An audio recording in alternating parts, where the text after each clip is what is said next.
Okay, so today we're going to discuss John Mullan's wonderful book, What Matters in Jane Austen, 20 Crucial Puzzles Solved. And I really enjoyed this book. I've reread it several times and just thought it would be really good to connect with this year's AGM, which is sort of about kind of more the historical context of Austen and understanding a lot of the things that we might not understand about Regency England. So yeah, I guess I'd like to open up the floor and see if people have like a specific chapter that they really love, or it's wherever people want to start.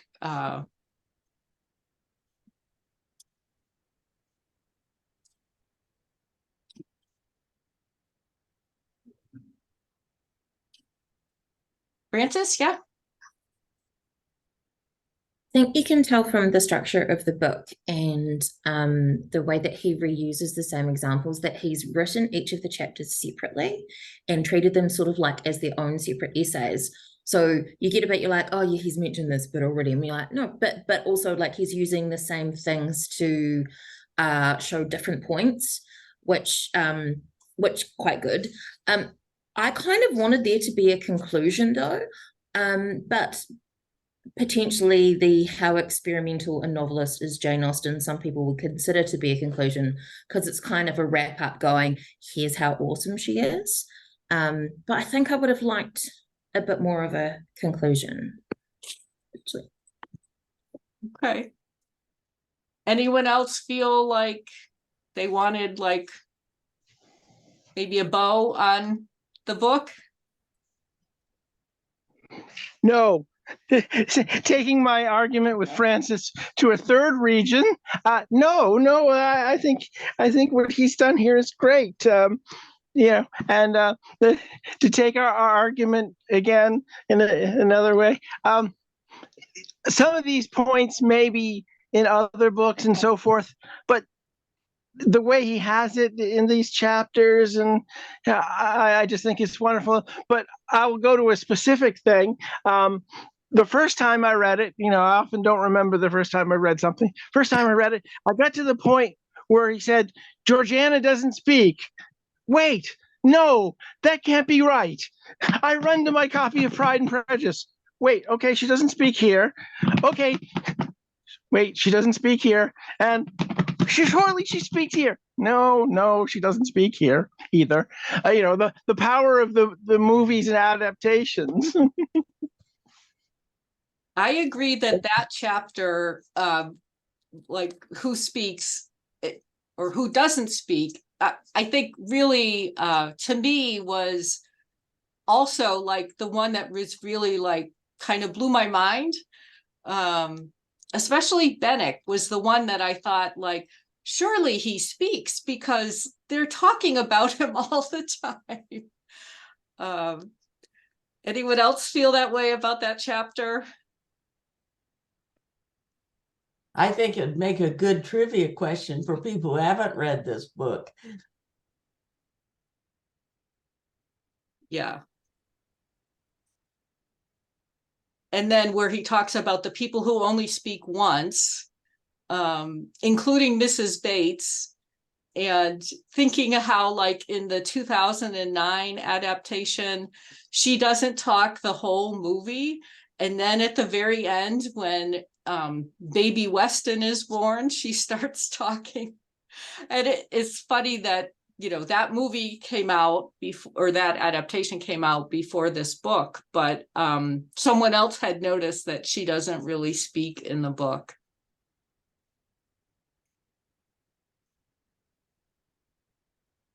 Any other thoughts on that chapter? Or I was amazed. I have to read this book again. I got it from the library on Wednesday finally, so I had to like speed through it. So my content's not terrific, but like, how can that be true? Oh my gosh, that's true. This can't be right. Uh-oh, might be right. So yeah, it makes you question how thorough you truly are reading the novels once you read this and realize. I thought it was very enlightening. Yeah, and there's just a level of thoughtfulness about the way that he goes about the questions that really, I think, is so interesting. And also how he brings in the information from her letters and kind of reinforces what he's talking about in the different chapters.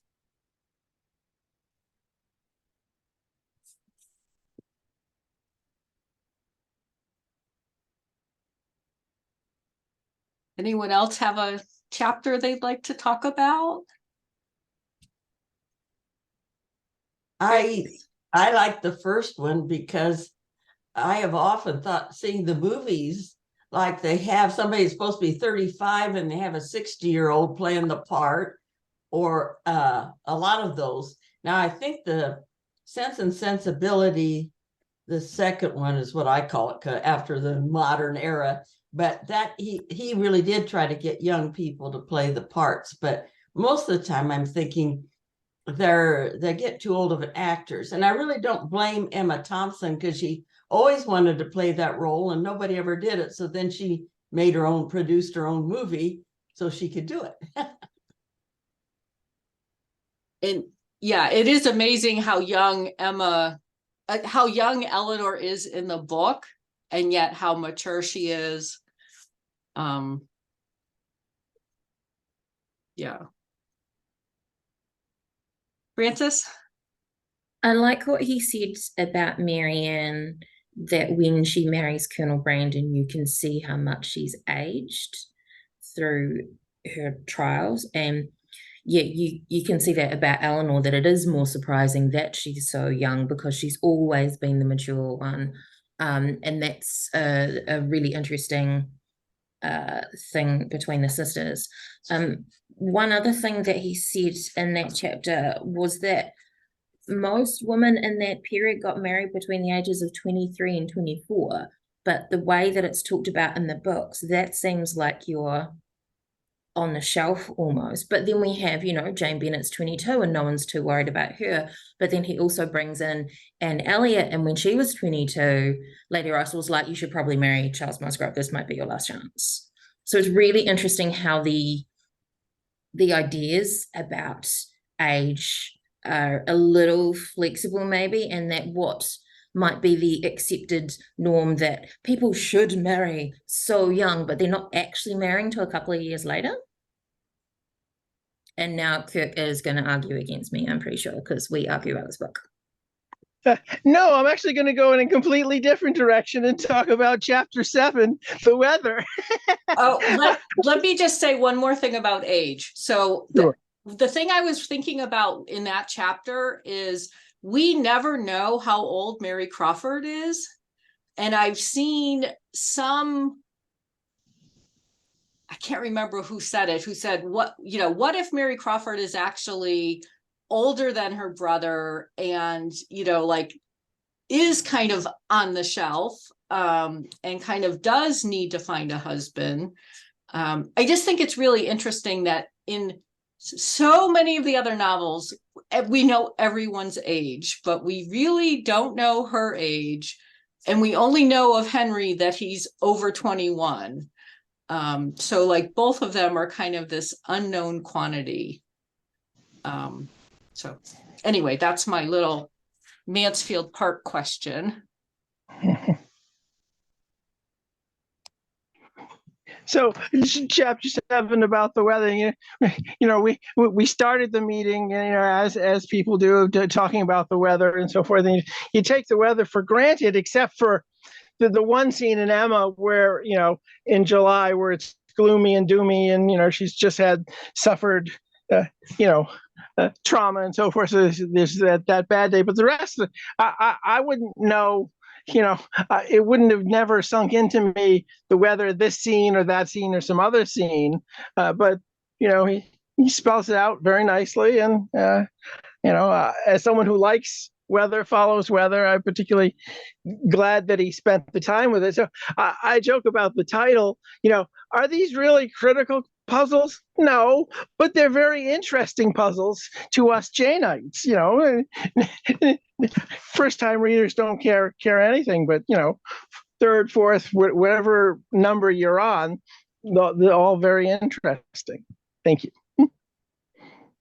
Yeah, especially the notion of like the weather kind of reflecting the seasons and how the seasons cycle for at least some of the novels is sort of the whole year going through. I think especially in Emma, because the snow is such a big deal on Christmas Eve, and then the hot weather in the summer when there's Box Hill. Yeah. And really, Emma 09 is the only one that has time to do a lot of season. Mr. Elton says, and the seasons change and blah, blah, blah.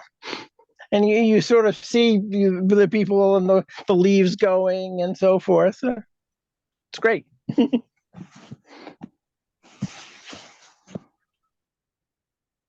I really enjoyed the whole concept of how Jane Austen does use weather very effectively as a plot device. Whether it's one quote I pulled out. One of my go off on a little tangent before I finish that thought. One of the things that I was so focused on reading the book, it's sort of like, oh my goodness, I needed to have written more notes about my thoughts, because now I'm thinking, oh no, where did I read that? What did I get? So to try to say that, because I just felt like a big wave of wonderful thoughts and wonderful discussion, but to be able to say it back is very challenging. But anyway, going back to my original thought, I like the one call out on page 109, at least in the book that I have. Says the weather is reality, and the novelist expects us to notice those who try to fit it to their purposes. And of course, that's what Mrs. Bennet tried to do. It's to make sure Jane was able to spend the night at Netherfield. And so she controlled the choice of transportation because she could tell it was going to rain. And I know that experience got talked about a good bit in this chapter regarding the weather. And of course, you're talking about the snow with Emma. That was really well used in people being all in a flurry, if you will. and that being the impetus for Mr. Elton's proclamations on the way back. And then, of course, more importantly, the whole Marianne not reading the weather correctly. She wasn't making it work for her purposes. She was trying to ignore it for her purposes, to go on a walk. And then Willoughby, she falls, sprains her ankle, and Willoughby comes dashing in to save the day. So there are just lots of examples I think most of the novels where weather does play a very important role.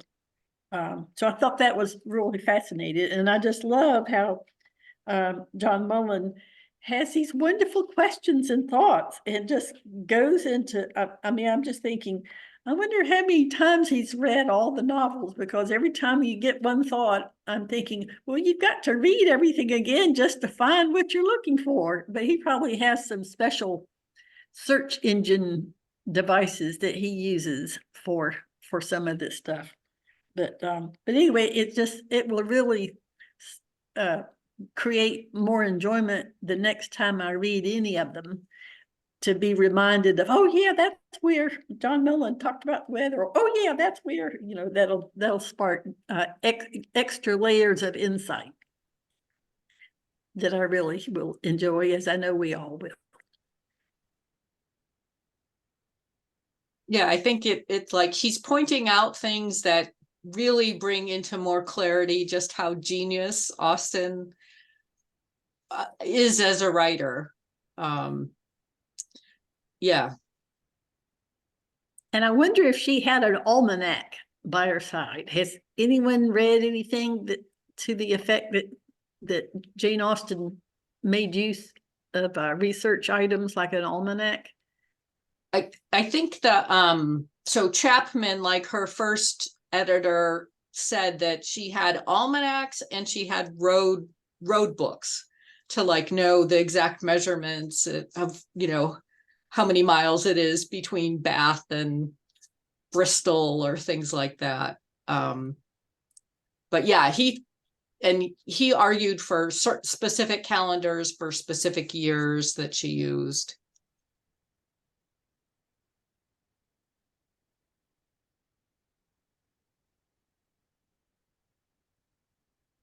I found the chapter about sisters. Am I on? Yes, Oh, okay. My book just arrived very, very late, so I'm only through chapter 7, unfortunately, but thoroughly enjoying it. I'm in Surprise, Arizona, by the way. I found the chapter on sisters very interesting because I have 2 sisters, and everybody has different relationships with their sisters. And of course, Jane and Cassandra had a very close relationship, as we know from their letters.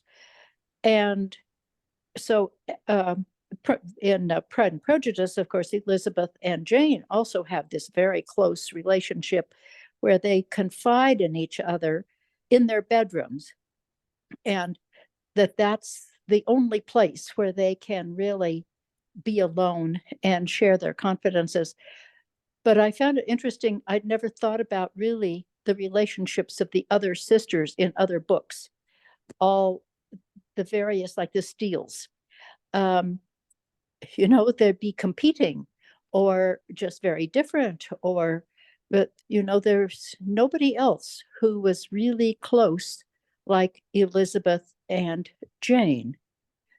So I don't know how anybody else felt about thinking then about their relationship with their own sisters.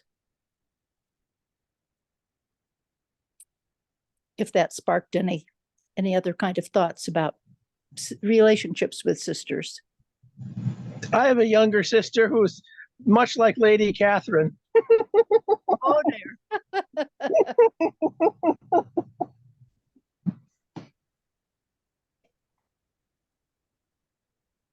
Yeah, one of the things about Jane and Elizabeth, some people think that Jane Bennet is supposed to be similar to Cassandra and that Elizabeth Bennet is supposed to be more similar to Jane Austen in terms of personality. And it is, you know, kind of interesting how Jane does help Elizabeth see when she's maybe, or tries to get Elizabeth to see when she's judging unfairly. And it is kind of interesting that Jane was more correct about Mr. Darcy than Elizabeth was in the beginning.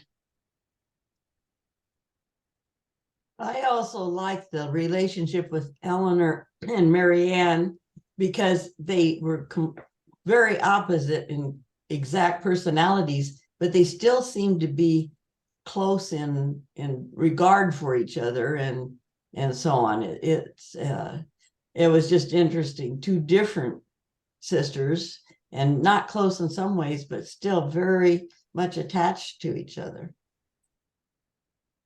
Frances?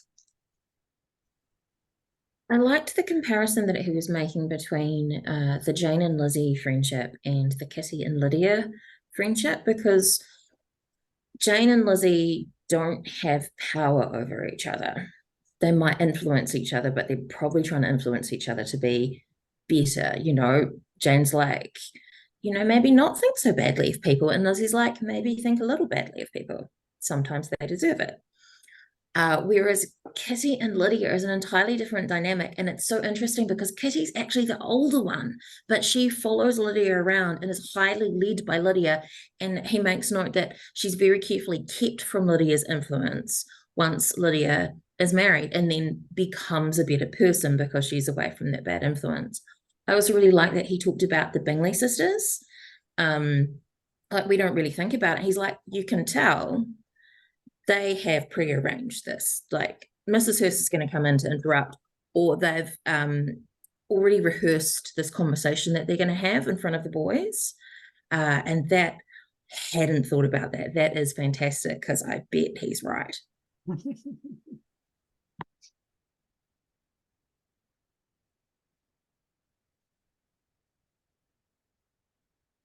Any other comments on the sisters chapter? Well, I will add that I've always been curious. Well, let me just, before I go into that thought, let me just preface it by saying, I thought this discussion was really fascinating, and like Frances, I really was drawn to all the comparisons of the different sister relationships. And I will certainly appreciate that when I reread any of those novels regarding that. I just thought that was fascinating. But the one thing that really I've wondered about, both Sensibility and Pride and Prejudice, the whole idea of knowing if you're close to your sister, which would be the case in both of those novels. The question that there was doubt about whether your sister was engaged or not. That's very perplexing to me. That, you know, the fact that Eleanor didn't know if Marianne was engaged to Willoughby or not, and she couldn't come out and ask, apparently. But she was making assumptions since things she saw led her to think, or hearing, like the discussion in the book about the use of Christian names, and you know, what do characters call each other? You know, about how when Eleanor overheard Willoughby and Marianne talking, especially when he was trying to gift her the horse, and he used her Christian name in what she overheard. But anyway, I've just, and then as well as in Pride and Prejudice, the fact that a whole day went by, and it was in the bedroom where Elizabeth told Jane that she was engaged to Mr. Darcy. And I'm just perplexed over the timing of that. You know, I don't know if there was some particular manners that or cultural difference, or I just know if it were my sisters, and I have two and I'm very close to them, you know, I would be bursting at the seams to tell immediately. There wouldn't be a secret, in other words. So I don't know, anyone have any thoughts about that? Yeah, I would want to tell right away.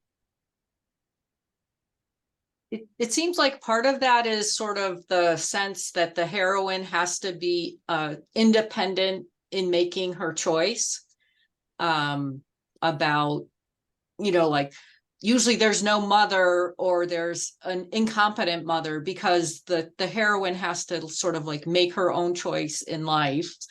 And so that could be why Elizabeth doesn't tell Jane more about what's going on with Mr. Darcy, so that like she's sort of left to have to make that choice by herself. Possibly. I think also she's a little, after saying all those bad things about him and making it sound like it's almost impossible, I think it was a little hard for her to bring herself to even admit to her loved sister that she was wrong. That, and she's not prepared to tell her mother and experience what's going to happen once her mother finds out. That scares me.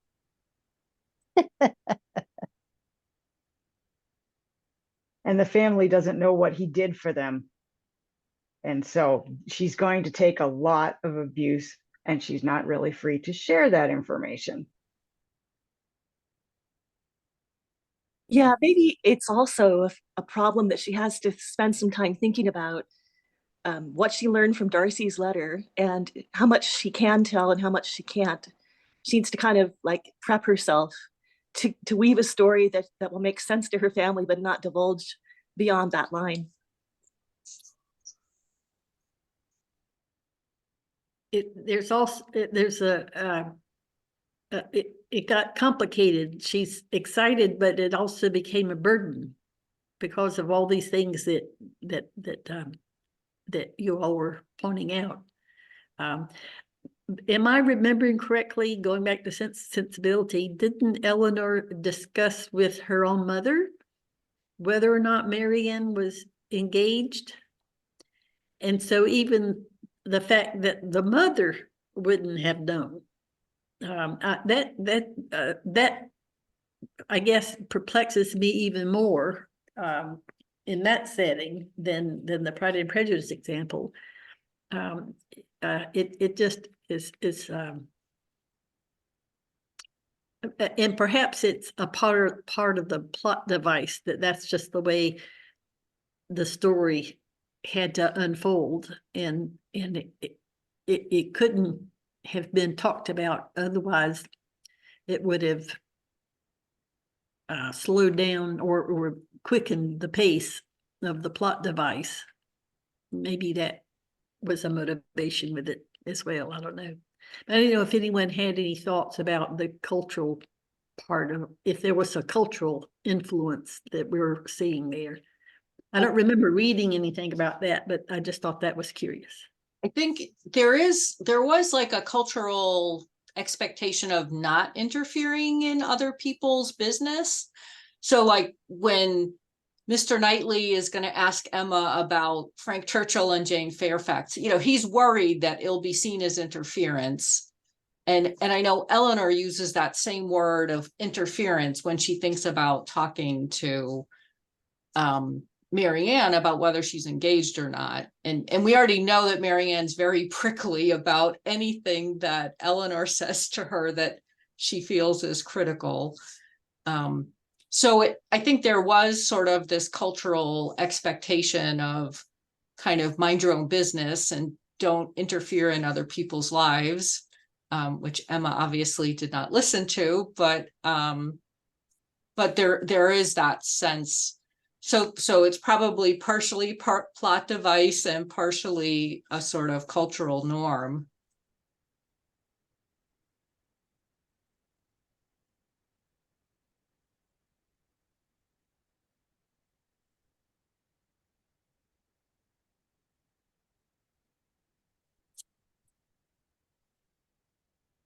Was anybody as amazed about the money chapter as I was? Because I know that I missed a lot of frame of reference because I didn't understand the value of the money as well as I thought I did. I mean, I knew poor was poor, but I didn't, 300 pounds wouldn't help Edward have a family, but I guess there was so much more to it that I now have to go reread everything so that I can take a second fresh look at that. I'm with you, Christy, on that point. One of the I'm going to have to reread that chapter because at some point your brain kind of gets bogged down by all the detail, and I sort of have to let it soak in a little more before I can feel like I can really talk about it intelligently. But there was one thing that did stick that I can feel well enough to discuss or ask about, was the whole concept of what it took to keep a carriage. And because one of the questions or curiosities I've always had was the big deal about Mr. Perry's carriage and the blunder that, and I know that's in another chapter that we're not talking about right now, but it's relevant to this discussion. But the whole idea of what it cost to keep a carriage, and when someone had a carriage, there were certain assumptions present because of what it did cost. And so I think that part of the money was really interesting, and that hadn't really resonated with me as much as it did this time around. Yeah, part of that's related to how much taxes were. And then if you had a lot of horses, you had to have a lot of people to take care of them and pay for the food. So yeah, I think modern day readers, we don't understand all of that unless we've, read the annotated editions that say that explain it.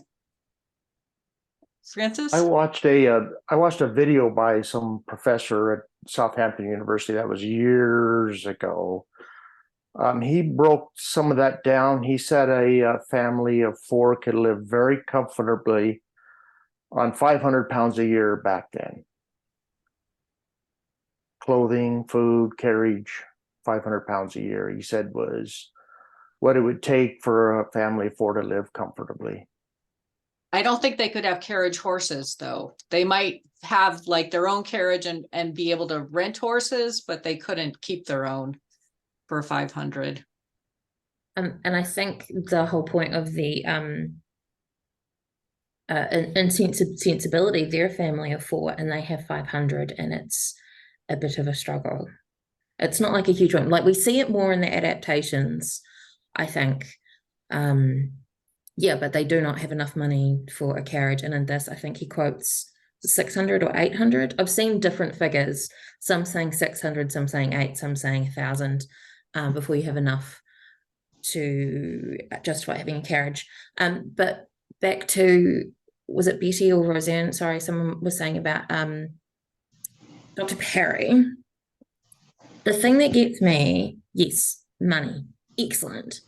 However, surely it's faster and more convenient to him to literally just have a horse, because he can hop on, hop off, gets places much faster, get in and out of places faster as well, take shortcuts. So then is it that Mrs. Perry is pushing for the carriage for like a status thing? And obviously, if he's running around all the time, yeah, sometimes he might want a carriage when it's late at night, but it would add so much more time and inconvenience to what he's doing. It did seem like it was a status thing, that Mrs. Perry was the one pushing for it more. Kirk? And the Department of Irony from the Austens themselves is that, as some of you may know, they had a carriage for a couple of years, but couldn't afford to keep it up more than a couple of years in Steventon. So she doesn't draw from real life often, but I think that there might be an echo right there with Mr. Perry, is that, he's just on that border. And if he spent more time with Mr. Woodhouse, charging a few more dollars, maybe pounds, maybe he could afford it. And I do think in Emma, it's really interesting that Mr. Knightley doesn't keep carriage horses. Now that might be because he's extra frugal and doesn't, want to pay the taxes and stuff. But I do think it's very funny that, he's the big landowner there and he doesn't keep carriage horses. Yeah, and he's land rich but cash poor, at least until he marries Emma.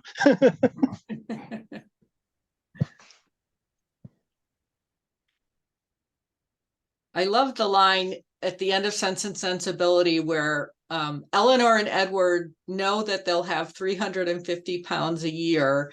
And, it says neither of them were so much in love to think that would be enough, which is just this perfect Austen blend of like practicality and romance.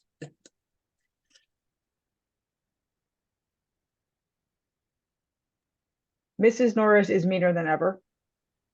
As I look at the money, a little less than 1,000, and she's still skinflinting and abusing Fanny. I mean, not that she has to pay for Fanny, but I don't know. I didn't like her, and now I like her less.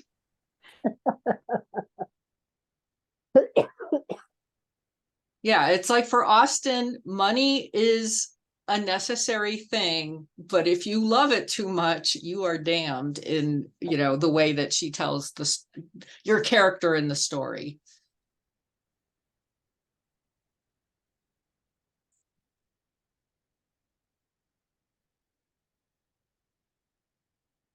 But Other the- chapters? Well, I have one thing to say about money. I feel like I should be in the doghouse Zoom meeting because I misunderstood about reading the book and didn't read it. Now I feel very regretful because it sounds like a wonderful book. But anyway, to do with now I can't remember what I was gonna say about the money. I'm at the forgetful stage of life. Maybe Ms. Bates and I should keep company. It's a great book. Hopefully the meeting will convince you to read it. If it makes you feel better, I had this book in for the Jaston, North Carolina region, and I only got through well, maybe half the book. And we had our session, and it was just so wonderful. Like I said, there's so much to retain, and it so much to retain that you don't retain it. And so whenever you guys were doing this, I thought, yay, because I had the book, and I thought, well, darn, it's been so long, and I've got to start from the beginning again. And I still didn't get to the very end. So, so Melody, don't worry. I didn't finish reading it either. And I was so focused on getting it read that I didn't retain all the wonderful things I was thinking about it as I was reading it. So again, there's just so many wonderful things that Dr. Mullan has to say about all this. It just feels like a good tool.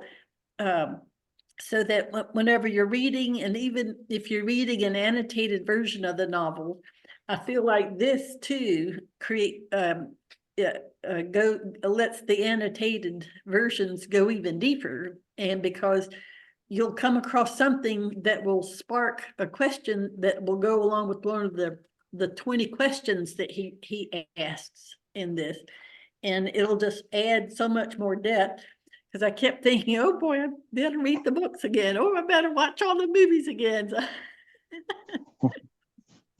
Yeah, especially anyway. how he shows the theme playing out in different books. You know, so like death and mourning clothes, which, you know, we don't maybe have an understanding of the mourning clothes period as much as contemporary readers would.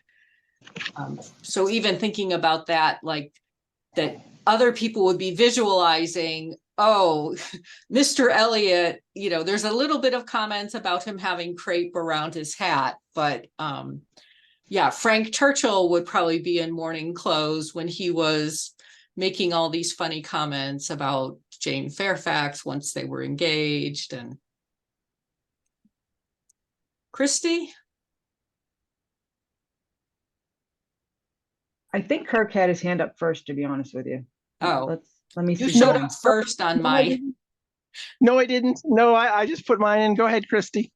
Oh, okay.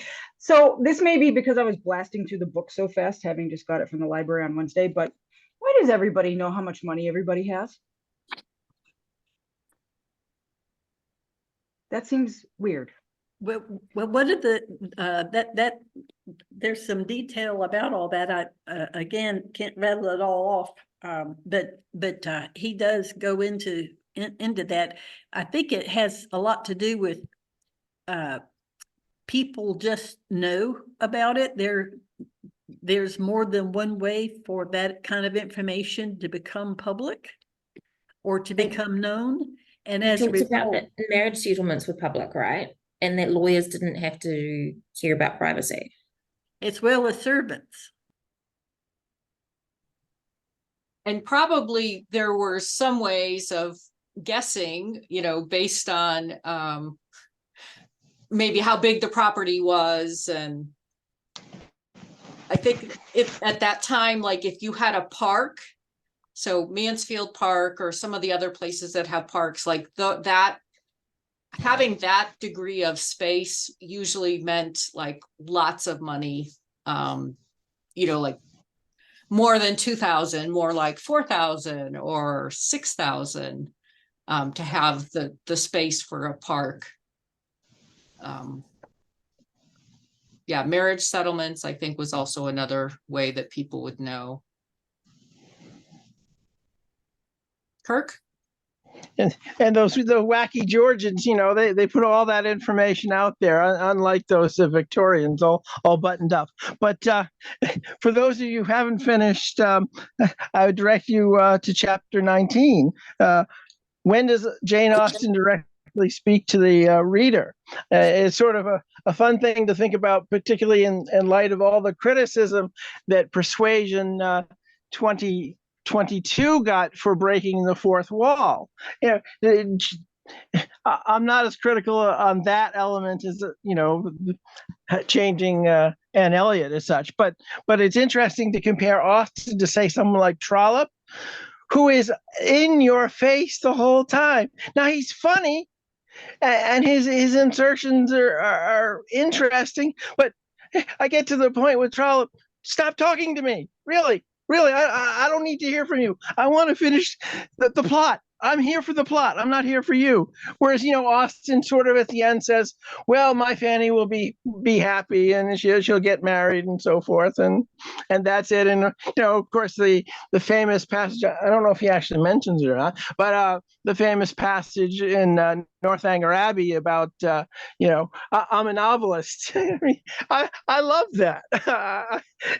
That is the appropriate time to wave your flag. Hey, we're good people. We're interesting people. We're novelists. Let's stick together. So I know some people don't like that kind of insertion, but short, sweet, to the point, get your point, and then go.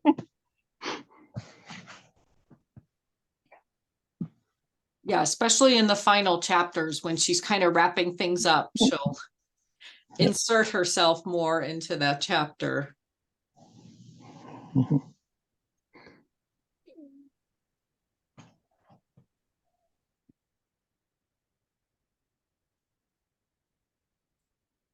You were talking about the mourning period. I enjoyed being reminded of that the first 3 months you're in deep mourning, and then you're in, I think it was half mourning, where you can wear gray, or you could start having little splashes of black, but you didn't have to be in all black. I thought that was interesting to know. And then someone mentioned the crepe on Mr. Elliot's hat. The things you wouldn't know were happening until you saw those little clues like that, and that made sense. But when you think about it, somewhat, and this was referenced in that chapter somewhere, I can't put my hand on it, but referring to Jane Austen herself, was in and out of mourning a lot. When you think about all the people from all the siblings and all of their families, and all the children they had, and the fact that children didn't live very long. So being in mourning, you could be in mourning simultaneously for various people. And then there was that thought of that when King George III died, everybody was in mourning in that case. And so you had to go, there was that discussion about, I think it was a letter letter from Jane, where she talked about going in and needing to buy something to be in mourning whenever it was a national event. I thought that was that discussion was real interesting. Yeah. And especially the thought of, like, how limited their income was, and that they had to spend money on purchasing new clothes or remaking old clothes in order to, kind of meet this social expectation. Back to the comment about how much people were making, you mentioned Mansfield Park, and they had a big park, but of course the older son was going through the money and they had to sell one of the livings, which created less money for his younger brother. So how did they take that into account? Would be a question too. Yeah, it was interesting that we never really know what Sir Thomas's income is, except that it's less than Mr. Rushworth's.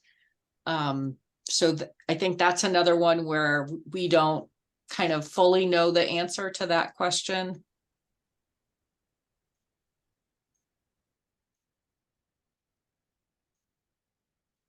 But I agree with, is it Sharon who was just talking? Yeah. I agree Yes. with Sharon. It's fascinating that that you have sons who have all these gambling debts. Well, even Wickham having all these gambling debts. You know, that the families have to come up with money to pay for that, and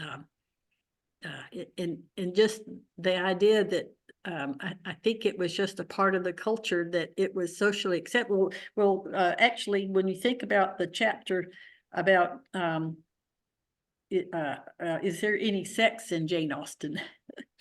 I won't get into that part as much, but what they were saying there was would be relevant to the gambling, and that is that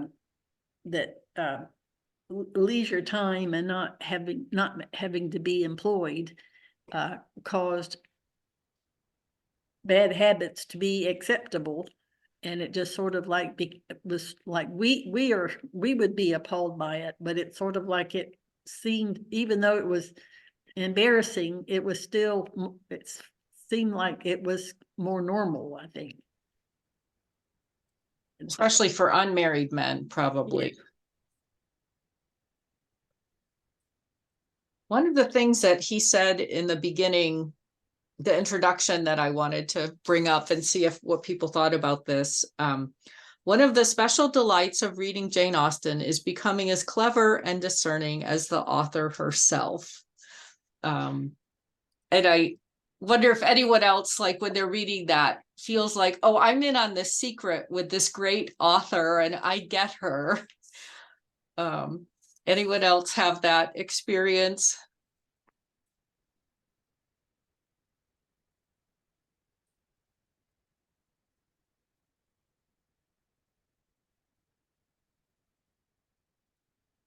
Like when you're kind of, I think especially that I have that experience with Emma where, like, you know, we're getting to see that Emma is delusional.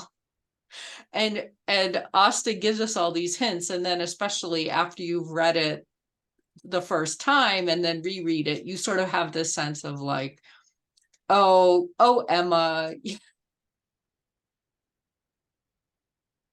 No. Okay. Well, I would add to that. I keep losing the raised hand where it is on my, so that's why I just start talking and I haven't found my raised hand button, and then I found it and then I lost it again. So anyway, but to answer your question, I love feeling like I have an inside knowledge with Jane Austen, because of being introduced to her development of the free and direct, is it free and direct discourse? Is that the term? It's sometimes called free and direct discourse or free and direct style. I think he called it free and direct style. Okay, I that's why I hesitated, because I was remembering it being called one thing, and then that's right, and he used another term. But all to say, I thought he went into good detail. Not that I'm able to put my hand on exactly where he said that. It was chapter 20. Oh, okay. Good detail on how she used that. And we're not really aware that she's doing that until it was pointed out. And now you can, and then whenever you see examples of it, then you can appreciate it. So it would seem, but that tool itself makes me feel like what you were describing. Yeah, I love how in one one chapter, she might start with like a narrator sentence about something happened, and then she just slips into the person's consciousness, and you're like, wait a minute, is this still narrator, or is this Emma's head? Or yeah. I was thinking of that this week. I had an Emma moment, and that has never been my favorite book. And yet I saw myself as I really am. And, it wasn't a very nice revelation, frankly. And I thought, this is what other people see in Emma that I have been missing all these years, the charm of that revelation where you realize more about yourself than you had before. And maybe that's why so many people aren't very fond of Fanny Price, for example, in Mansfield Park, because she doesn't really have that moment. Elizabeth Bennet does, and well, Anne Elliot doesn't either, but we all love Anne because she's perfect. Emma just thinks she's perfect. So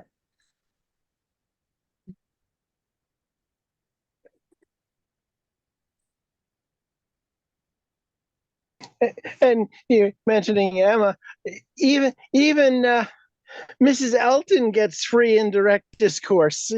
A whole almost half page of free and direct discourse. Oh, it's hot.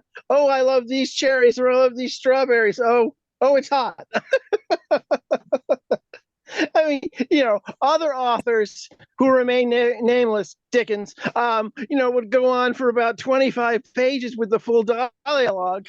Jane Austen covers this in a half a page.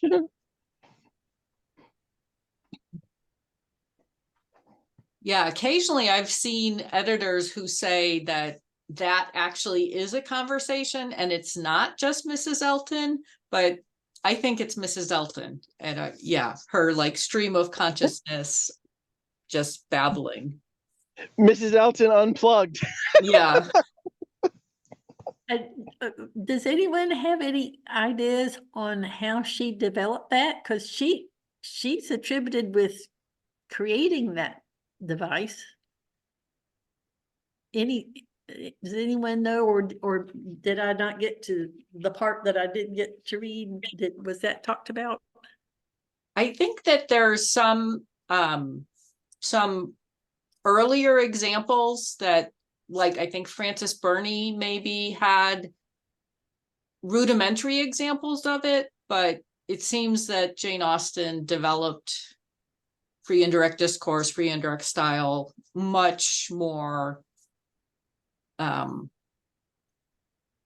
just developed. And I think Emma is considered to be the best example of it, although you can see it in all of the novels.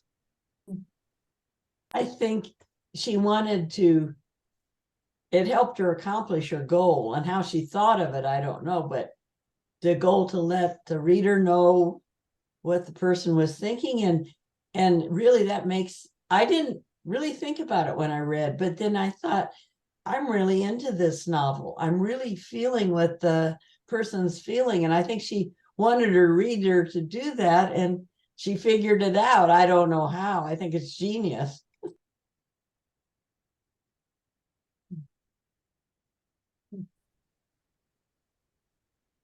I like the other example of her genius in that last chapter of talking about how Miss Bates' dialogue or Miss Bates' monologue becomes like a clue to the whole story. And if you glaze over when you start reading her monologue, you're going to miss all of these clues, because she really tells you what Frank Churchill has been up to. She tells you what Jane Fairfax has been up to. She tells you who wrote the letter. So that, I think that's just one of the genius things where it's like, I'm going to bury these clues in the, in just this huge speech from someone. Anyway. Yeah, there was something about being a detective, that there's mystery. And I think there was supposed to be more mystery in Northanger Abbey. Am I correct? But still, even in Emma, you knew it was Valentine's Day. This was something that I know was pointed out. It was Valentine's Day. Frank Churchill went to London, and voila, this pianoforte appears. So there were clues sitting there, which after that, because I know the first time I read Emma, I would never have guessed the Frank Churchill Jane Fairfax engagement. I was clueless about all that until it was announced, and I thought, oh my. And so now it was pointed out there are clues there if you know where to find them or know to pay attention to them. And you can see how devious Frank Churchill is, because he's playing Emma and Jane Fairfax off each other in the scene where they're all in the Bates apartment listening to Jane Fairfax play the music.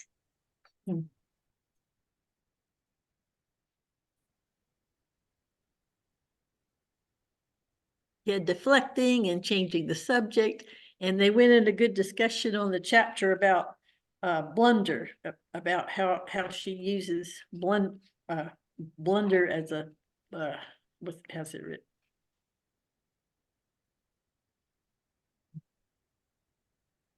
Anyway, the chapter about blunders.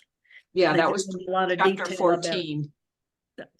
Go into a lot of detail about how many times the word blunder was used, and particularly when that Frank Churchill almost gave himself away when he talked about Mr. Perry wanting to be set up with a carriage.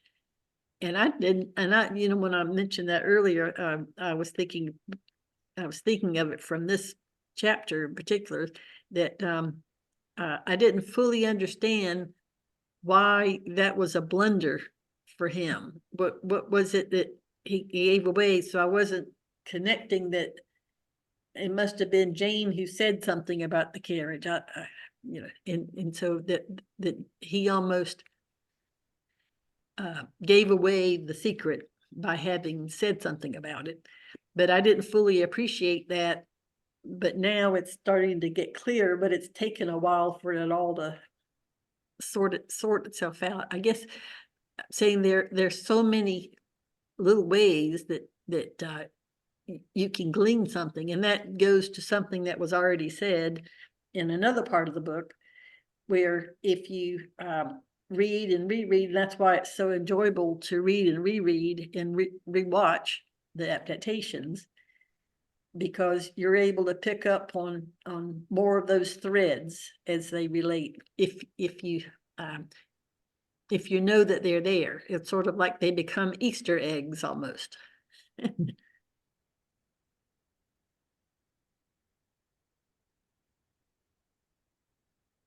Yeah, and that we get to see from Mr. Knightley's perspective that scene of them playing with the children's letters and spelling out words. You know, that's one of the rare times in the novel when we're not seeing things from Emma's perspective. Yeah, the chapter that talked about when the heroine is missing, and I think that was one of the examples where Emma was missing, because they were talking, the attention was on Mr. Knightley, and he was picking up that something wasn't quite right. He was noticing looks, and he said something else is going on here. And just to continue this Emma theme, I think it's chapter 5 in Emma, where Mr. Knightley and Mrs. Weston talk about Emma. So, it's a brilliant chapter in of itself.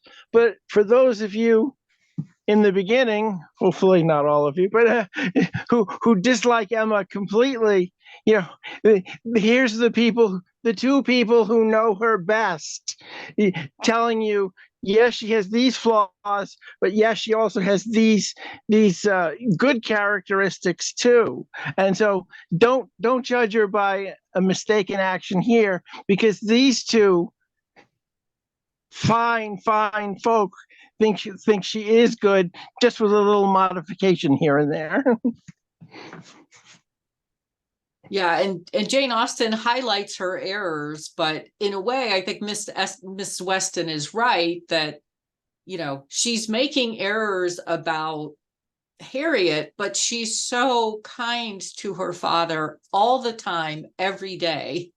But we don't see the 100 examples of it. We just see a couple. Yeah, they were talking about caring for her father and playing backgammon, that she could make a career out of doing just that, that Mr. Perry gave her a break by coming over and charging his hourly rate to pay for that carriage. Allowed Emma to go take a turn in the shrubbery and to get proposed to by Mr. Knightley eventually.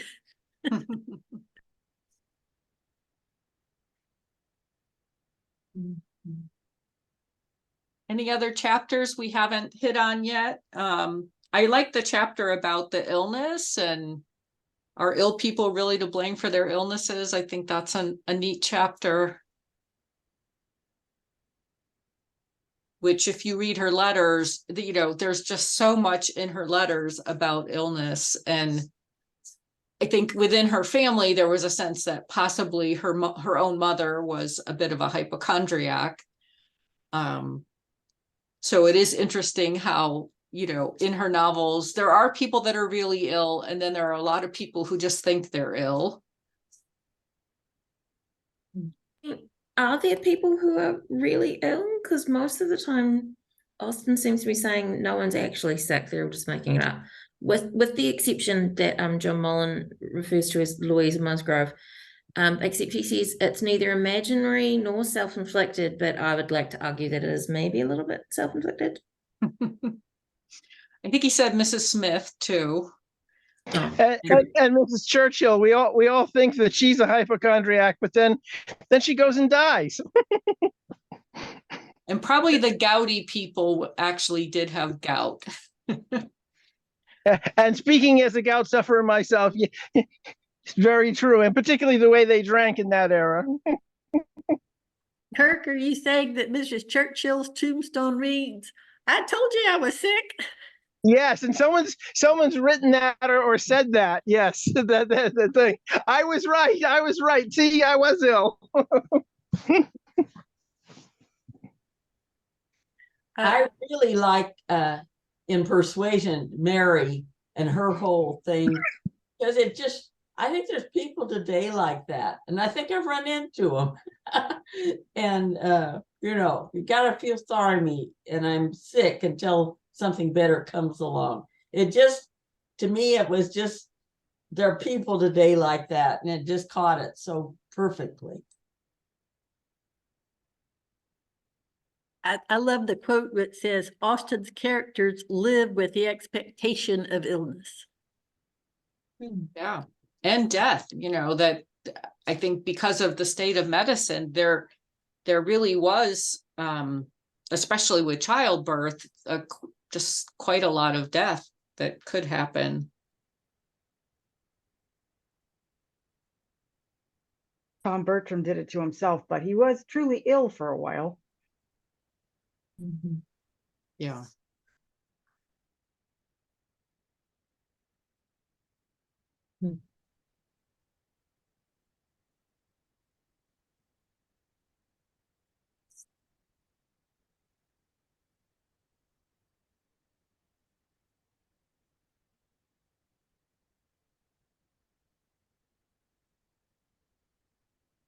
I liked the chapter on blushing also.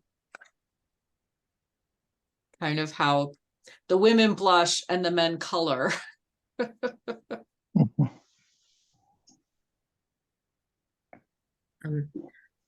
In high school, my last year of high school, we studied Pride and Prejudice. I already was obsessed before then.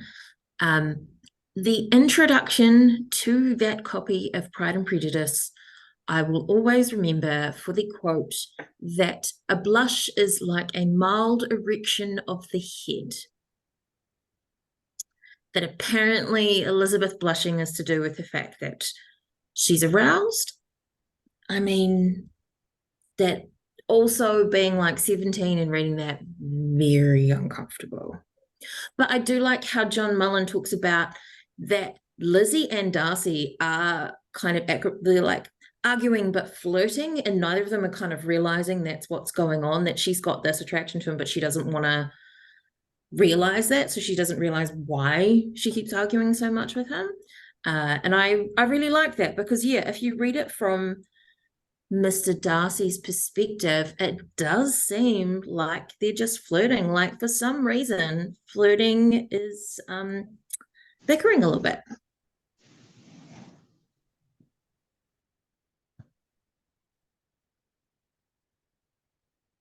And it's so hard to follow that one. So I'll go with the servants chapter. I recently had the fun experience of people got wine glasses with a name on it of an Austen character, and they didn't know who the butler was in Mansfield Park. And so as I was mentioning that, and here Mullan mentioned that, he politely contradicting Mrs. Norris with a half smile that speaks of his delight in doing so. After all her cruelty, badly, exactly. After all the examples of her cruelty, particularly to the son of a servant, not just a servant, but a son of a servant. And here's the butler going, nope, you're wrong. You're not wanted. It's all Fanny. Goodbye. Well, especially because he seems to know that Henry is there for amorous reasons. Right.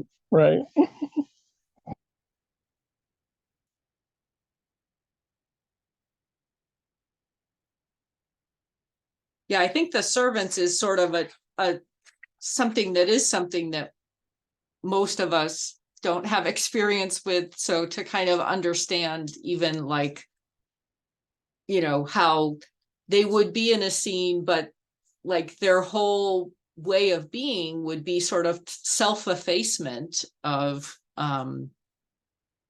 not to try to sort of do their role, but not do it in any way that calls attention to themselves, in a way that, maybe we don't have experience with or understanding of.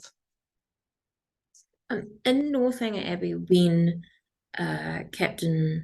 General Tilney is showing them around the offices, which John Mullan talks about, he's got lots of servants, so he's shown her around the offices and stuff.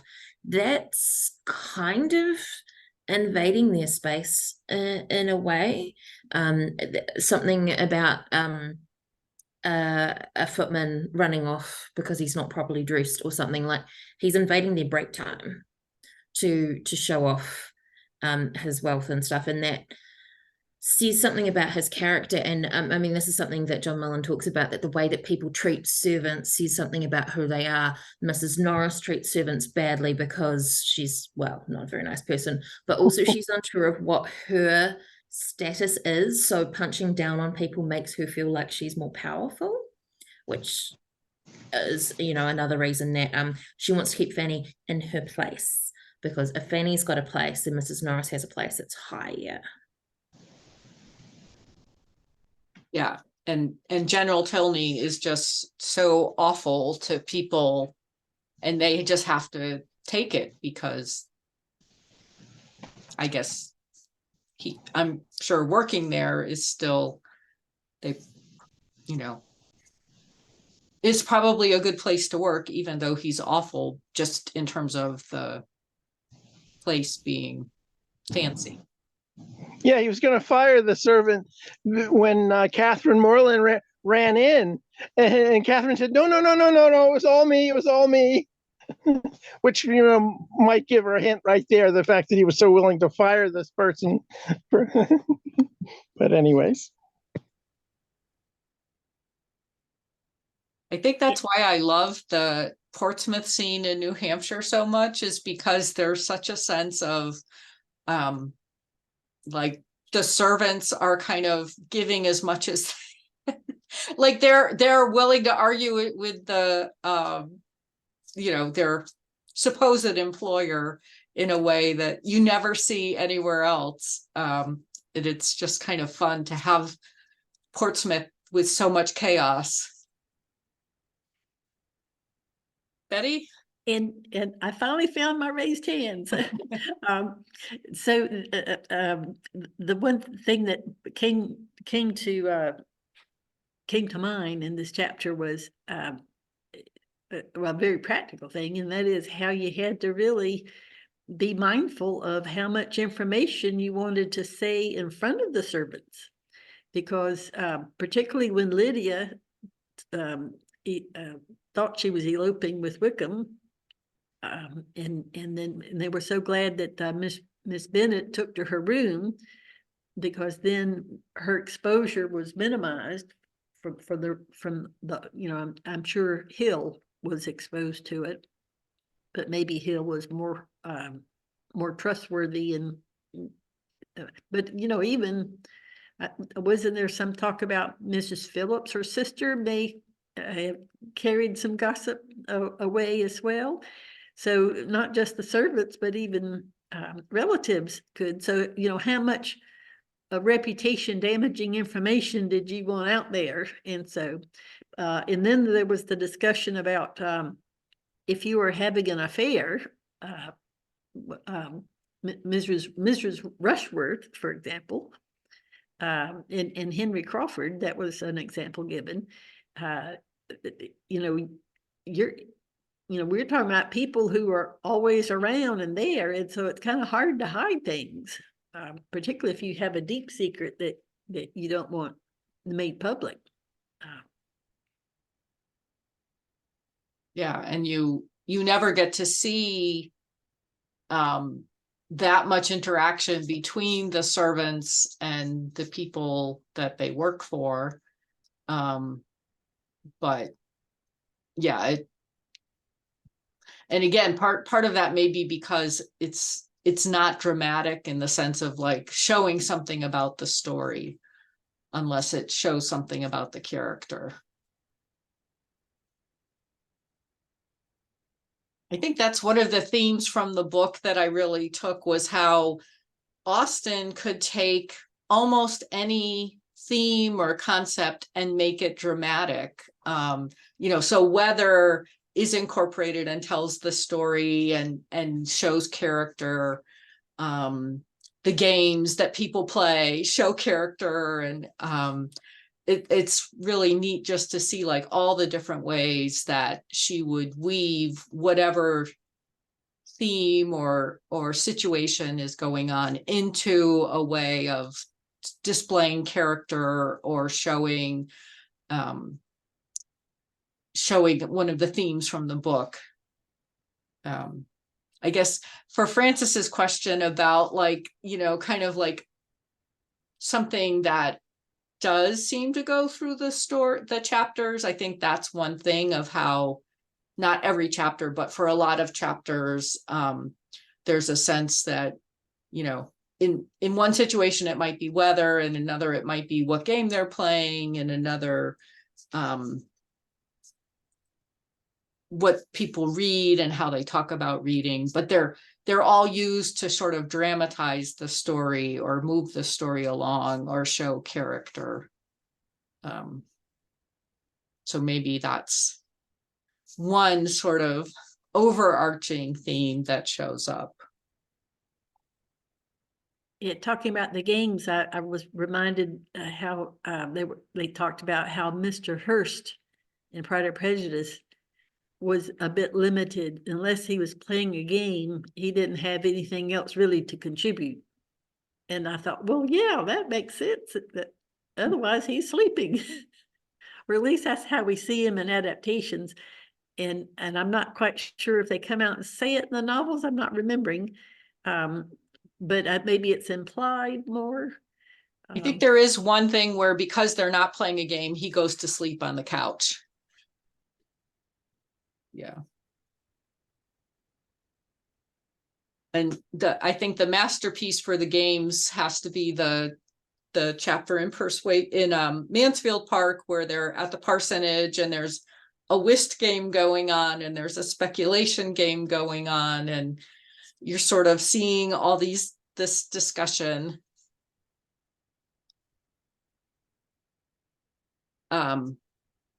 Yeah.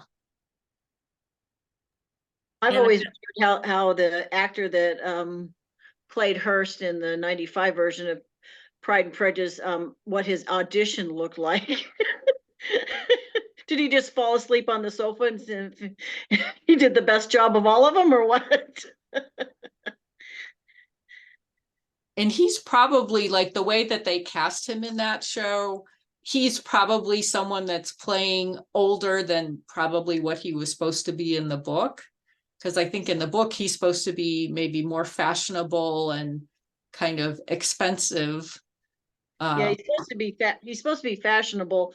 Most of the people in that version were older than they should have been. I've seen him act in other things. He's a good actor, but it was just always interesting. He's always sleeping. So how do you audition for that part?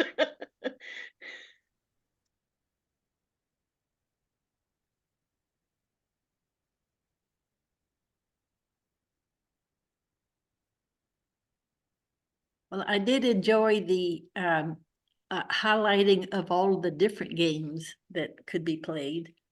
I did go to in North Carolina at UNC Chapel Hill. They're not doing it this summer, but I've gone to the Jane Austen summer program a few times now, and the last time I went, they had the Friday night entertainment was a games night, so you got to go, and there are all these different, and that's the first time I was introduced to speculation. I didn't know how that was played, but I've been introduced to whist, and of course today it's bridge, and I've taken bridge lessons. Not that I'm any good at any of that, but it's just fun to be introduced to it, so that you have a little better understanding whenever it's really in the for example, sometimes you have to really pay attention to the game that you're playing. Other times it's just sort of like in the background, you're just playing, but it's not, you can talk, have conversation, and not focus on the game. So it's interesting to know which type of game, what level of concentration is required. Yeah, the commerce is one where that seems to be that it's sort of like a chance thing that you just bid, but it does seem like, from what I've read, with speculation, you have to pay attention to what trumps have already been played and what's the highest one likely to be. Is that right, Betty?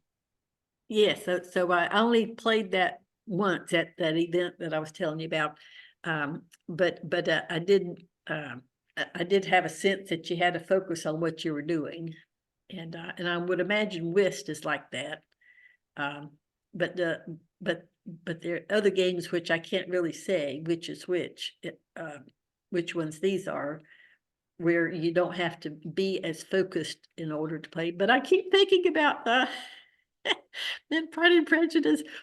Was it Mrs. Phillips saying, "Mr. Collins," because he kept messing up at whist.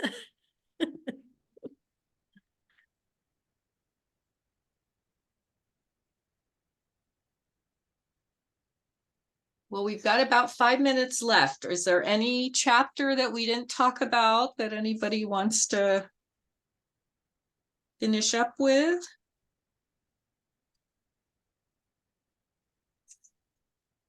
Yeah, Frances? I have a question. I just wonder why you picked the specific book. The day that you sent out the email about it, Kirk and I had been on 2 different calls with other jazz Norwegians who were both talking about potentially reading this. And then there was an email from you saying, hey, let's read What Matters in Jane Austen. And it's just so weird that everyone was thinking about it at the same time. Was there anything particular? for me, it connected with the AGM theme for this year, with kind of, yeah, just kind of understanding more of just, I think that there's so much when we read Jane Austen that if you're not very familiar with a period or have a really good annotated edition, there's so much that kind of goes over our head. And just how like every single little detail has such meaning. So I just like this book and thought it would be fun.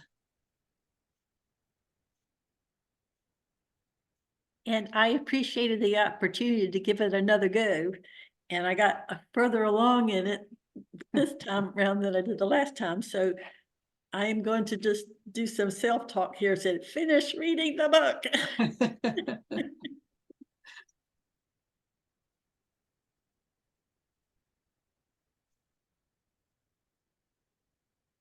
Well, thanks everyone for coming, and I'm gonna turn off